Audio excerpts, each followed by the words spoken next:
सोचिए, आप एक खूबसूरत सुबह पेरिस या बर्लिन के किसी कैफे में कॉफी पी रहे हैं। सब कुछ शांत लगता है ना? लेकिन ठीक उसी वक्त बंद दरवाजों के पीछे दुनिया के सबसे ताकतवर लीडर्स नक्शों पर लकीरें खींच रहे हैं। हवा में एक अजीब सी बेचैनी है, एक खामोशी जो किसी बड़े तूफान से पहले आती है। पिछले 70 सालों से हम जिस पोस्ट वॉर दुनिया में जी रहे थे, जहां शांति एक गारंटी मानी जाती थी, वो दुनिया अब चुपचाप खत्म हो चुकी है। 2025 में हम एक नए दौर में कदम रख चुके हैं, जिसे अब यूरोप के नेताओं ने खुद प्री वॉर एरा घोषित कर दिया है। ये लफ्ज सिर्फ हेडलाइंस नहीं है, ये एक चेतावनी है कि जो हम इतिहास की किताबों में पढ़ते थे, वो अब हमारे सामने हकीकत बनकर खड़ा हो सकता है। क्या हम वाकई तीसरे विश्व युद्ध के मुहाने पर खड़े हैं, या ये सिर्फ एक डर है? Welcome to insides gateway. हम बात कर रहे हैं यूरोप के उस बदलते हुए चेहरे की जो शायद आने वाले कल का इतिहास लिखने वाला है। इस कहानी की शुरुआत किसी बैटलफील्ड से नहीं, बल्कि एक बयान से होती है। पोलैंड के प्रधानमंत्री डोनाल्ड टस्क ने हाल ही में एक ऐसी बात कही जिसने पूरे महाद्वीप की नींद उड़ा दी। उन्होंने दुनिया की आंखों में आंखें डालकर कहा, war is no longer a concept from the past, it's real. यानी युद्ध अब बीते कल की बात नहीं रही, यह आज की सच्चाई है।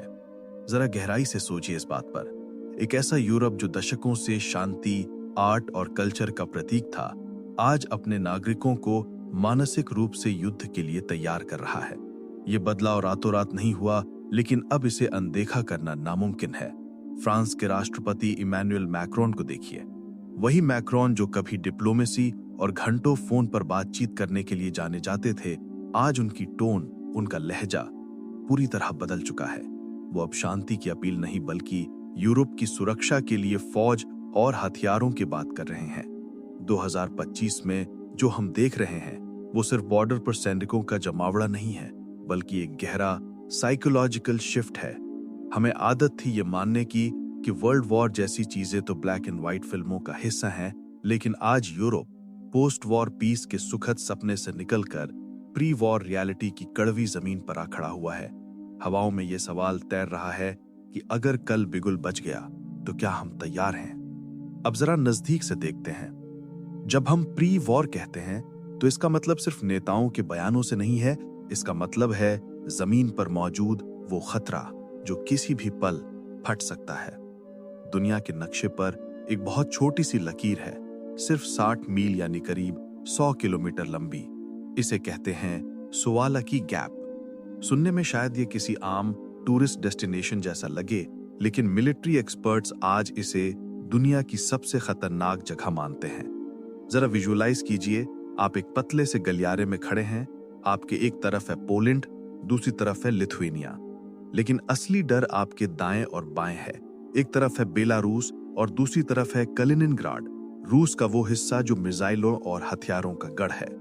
आप सचमुच बारूद के ढेर के बीच खड़े हैं। यही वो चोक पॉइंट है, यूरोप की वो कमजोर नस है जिसे अगर दबा दिया जाए तो 3 देश, एस्टोनिया, लातविया और लिथुआनिया, एक ही झटके में पूरे यूरोप और नाटो से कट जाएंगे।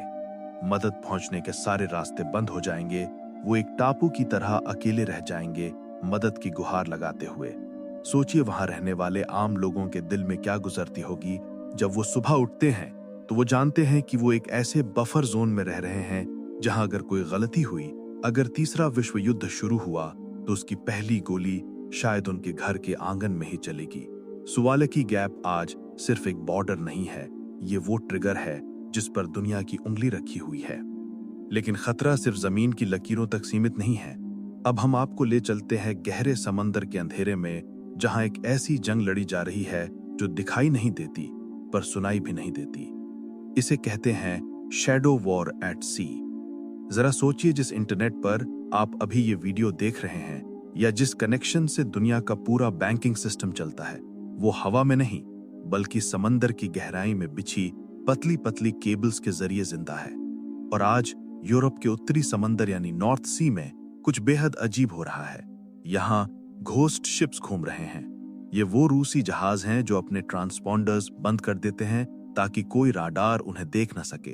ये जहाज मछली पकड़ने नहीं आए हैं और न ही ये कोई रास्ता भटके हुए मुसाफिर हैं। इंटेलिजेंस रिपोर्ट्स बताती हैं कि ये जहाज समंदर की तलहटी में बिछी इन जरूरी केबल्स और एनर्जी पाइपलाइंस की मैपिंग कर रहे हैं। वो ढूंढ रहे हैं कि हमारी कमजोरी कहाँ है। सोचिए कितना डरावना है ये ख्याल कि अगर एक सही जगह पर वार किया गया तो पूरा यूरोप अंधेरे में डूब सकता है। बिजली गुल हो सकती है, इंटरनेट ठप हो सकता है और अर्थव्यवस्था घुटनों पर आ सकती है, बिना एक भी सैनिक को बॉर्डर पार कराए। ये वो अदृश्य युद्ध है जो आज इसी पर लड़ा जा रहा है और इसमें कोई धमाका नहीं होता, बस एक खामोश तैयारी चल रही है उस दिन के लिए जब इन नक्शों का इस्तेमाल हमला करने के लिए किया जाएगा। समंदर की ये लहरें ऊपर से जितनी शांत दिखती हैं, नीचे उतनी ही बड़ी साजिश छिपाए हुए हैं। समंदर की गहराइयों से निकलकर अब जरा जमीन के बॉर्डर्स की तरफ देखते हैं। यहाँ सुरक्षा का एक बिल्कुल नया अध्याय लिखा जा रहा है। आपने इतिहास में आयरन कर्टन या बर्लिन वॉल के किस्से जरूर सुने होंगे। वो बीते कल की बातें थीं। आज एस्टोनिया, लातविया और लिथुआनिया मिलकर एक नई तरह की दीवार खड़ी कर रहे हैं। लेकिन ये दीवार ईंट, पत्थर या कंक्रीट की नहीं है। इसे टेक्नोलॉजी से बुना जा रहा है। इसे नाम दिया गया है द ड्रोन वॉल। जरा विजुअलाइज कीजिए हजारों किलोमीटर लंबे उस बॉर्डर को, जहां कड़ाके की ठंड और घने जंगलों के बीच इंसान का हर वक्त मौजूद रहना नामुमकिन है। लेकिन अब आसमान में हजारों ड्रोन्स की आंखें 24 घंटे सातों दिन खुली हैं। ये एक तरह का डिजिटल शील्ड है। ये सिर्फ निगरानी नहीं है, ये एक चेतावनी है। अगर सरहद पर एक पत्ता भी हिलता है या कोई हाइब्रिड थ्रेट जैसे कोई संदिग्ध घुसपैठ या बिना नंबर प्लेट वाली मिलिट्री गाड़ियां करीब आती हैं, तो ये ड्रोन झुंड तुरंत उसे भांप लेते हैं। पलक झपकते ही पूरी जानकारी कमांड सेंटर तक पहुंच जाती है। ये छोटे देश जो आकार में भले ही कम हों, लेकिन हौसले में नहीं, ये अच्छी तरह जानते हैं कि उनका सामना एक विशाल पड़ोसी से है। इसीलिए वो अब सिर्फ इंसानी फौज पर निर्भर नहीं है, वो अपनी सुरक्षा की डोर मशीनों और आर्टिफिशियल इंटेलिजेंस के हाथों में सौंप रहे हैं। ड्रोन वॉल हमें बता रही है कि आने वाले कल की जंग खाइयों में कम और स्क्रीन्स पर डेटा के जरिए ज्यादा लड़ी जाएगी। जमीन और समंदर के बाद अब जरा नजर उठाकर आसमान की तरफ देखते हैं। क्या ये नीला आसमान वाकई महफूज है? यूक्रेन युद्ध ने यूरोप को एक बहुत कड़वा सबक सिखाया है कि अगर आसमान से मिसाइलों की बारिश शुरू हुई तो यूरोप के पास उसे रोकने के लिए कोई मजबूत छत नहीं है। इसी डर ने जन्म दिया है ऑपरेशन स्काई शील्ड को। इसे आप आसान भाषा में यूरोप का अपना आयरन डोम समझ सकते हैं। जर्मनी की अगुवाई में कई देश मिलकर एक ऐसा सिस्टम बना रहे हैं जो दुश्मन की मिसाइल को, चाहे वो बैलिस्टिक हो या क्रूज, हवा में ही मार गिराए। एक ऐसा अदृश्य कवच जो पूरे महाद्वीप को एक सुरक्षा छतरी के नीचे ले आए। लेकिन रुकिए, सब कुछ इतना सीधा नहीं है। इस सुरक्षा कवच के पीछे भी राजनीति की गहरी दरारें हैं।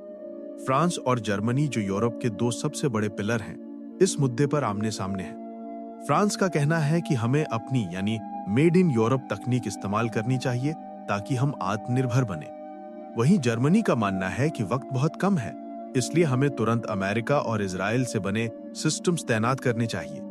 ये तकरार सिर्फ हथियारों की नहीं है, ये यूरोप की एकता की परीक्षा है। सोचिए, जब सर पर खतरा मंडरा रहा हो तो क्या ये मायने रखता है कि ढाल किसने बनाई है, या ये मायने रखता है कि वो जान बचा पाती है या नहीं। स्काई शील्ड आज सिर्फ एक डिफेंस प्रोजेक्ट नहीं, बल्कि यूरोप की मजबूरी और उसकी आपसी खींचतान का एक जीता जागता सबूत बन गया है। हवा और समंदर के बाद अब एक ऐसी समस्या पर बात करते हैं जो सुनने में बहुत बोरिंग लगती है, लेकिन युद्ध में हार और जीत का फैसला अक्सर यही करती है। वो है लॉजिस्टिक्स, यानी रसद और रफ्तार।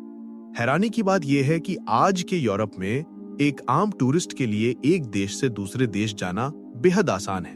आप अपनी कार उठाइए और पेरिस से बर्लिन बिना किसी रोक टोक के चले जाइए। इसे हम कहते हैं शेंगेन एरिया। लेकिन अगर वही सफर एक मिलिट्री टैंक या फौज की टुकड़ी को करना हो तो ये एक बुरे सपने जैसा है।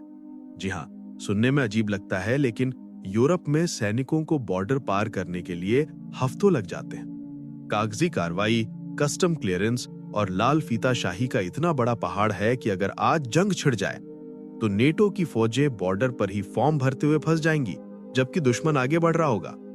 इसी मुसीबत को खत्म करने के लिए अब मिलिट्री शेंगन की शुरुआत की जा रही है। इसका मकसद साफ है, बॉर्डर पर मौजूद सारे रुकावटों को हटाना, पूरे यूरोप को एक ग्रीन कॉरिडोर में बदलना, जहां टैंक, तोपें और सैनिक बिना किसी रोक टोक के बिजली की रफ्तार से एक कोने से दूसरे कोने तक पहुंच सकें।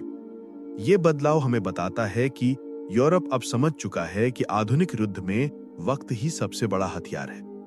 पुतिन या कोई भी दुश्मन आपके कागजी कार्रवाई पूरी होने का इंतजार नहीं करेगा। मिलिट्री शेंगन सिर्फ नियमों का बदलाव नहीं, बल्कि इस हकीकत की स्वीकार्योक्ति है कि शांति का समय खत्म हो चुका है और अब तैयारी रफ्तार की है। मशीनें आ गईं, रास्ते खुल गए, टेक्नोलॉजी ने आसमान घेर लिया, लेकिन इन सब के बीच एक सवाल अभी भी सीने में चुभता है। आखिर इन हथियारों को चलाएगा कौन? यही वो मुद्दा है जिसने पूरे यूरोप के नौजवानों के पैरों तले जमीन खिसका दी है। हम बात कर रहे हैं कंस्क्रिप्शन, यानी अनिवार्य सैन्य सेवा की वापसी की। जरा सोचिए उस पीढ़ी के बारे में, जेन जी और मिलेनियल्स, जिन्होंने अपनी पूरी जिंदगी आजादी, इंटरनेट और अपने करियर के सपनों के बीच बिताई है।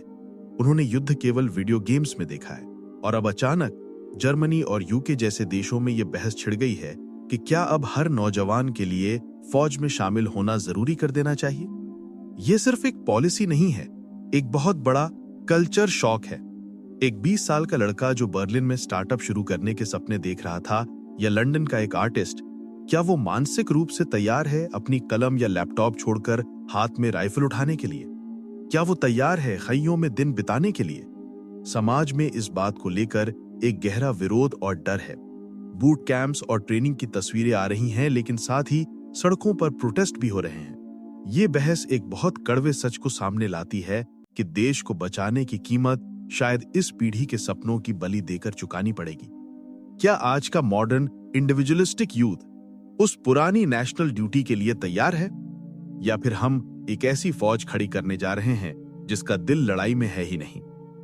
अंत में हम एक ऐसे मॉडल की बात करते हैं जो शायद सबसे ज्यादा खौफनाक भी है और सबसे ज्यादा जरूरी भी। इसे कहते हैं टोटल डिफेंस, यानी संपूर्ण सुरक्षा।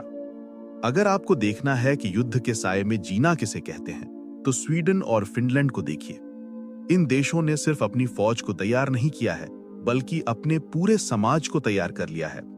यहां का मंत्र साफ है कि अगर जंग हुई तो सिर्फ सैनिक नहीं लड़ेंगे, बल्कि हर नागरिक सिपाही होगा।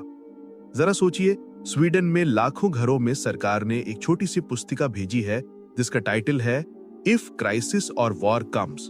इसमें साफ लिखा है कि अगर हमला हुआ तो पानी कैसे बचाना है, बिना बिजली के खाना कैसे बनाना है, और बम गिरने पर कहां छुपना है। वहां के स्विमिंग पूल्स और मेट्रो स्टेशंस के नीचे विशाल बंकर्स बने हुए हैं, जहां हफ्तों तक हजारों लोग जिंदा रह सकते हैं। ये तैयारी हमें एक बहुत गहरे और बेचैन कर देने वाले सवाल पर लाकर खड़ा करती है कि क्या हम वाकई शांति बचाने के लिए हथियार उठा रहे हैं, या फिर बारूद का इतना बड़ा ढेर लगाकर हम अनजाने में उस चिंगारी को न्योता दे रहे हैं जिसका डर हमें सोने नहीं देता। इतिहास गवाह है कि शांति की कीमत हमेशा सतर्कता रही है, लेकिन 2025 में यूरोप उस मुकाम पर है जहां उसे तय करना है कि ये प्री वॉर दौर कहीं रियल वॉर में न बदल जाए। जैसा कि हमने शुरुआत में कहा था, सवाल ये नहीं कि दुनिया बदलेगी, सवाल ये है कि जब वो बदलेगी तो क्या हम उसे संभालने के लिए तैयार होंगे। आज के लिए बस इतना ही। यूरोप की ये बदलती तस्वीर आपको डराने के लिए नहीं, बल्कि जगाने के लिए थी, क्योंकि जो वहां हो रहा है उसकी गूंज पूरी दुनिया में सुनाई देगी। अगर इस वीडियो ने आपको सोचने पर मजबूर किया, तो इसे उन लोगों के साथ शेयर जरूर करें जो दुनिया को गहराई से समझना चाहते हैं। इनसाइट्स गेटवे पर मिलते हैं अगले वीडियो में एक और अनसुनी कहानी के साथ। तब तक के लिए सवाल पूछते रहिए और सुरक्षित रहिए। Thank you for watching. Don't forget to like, share and subscribe.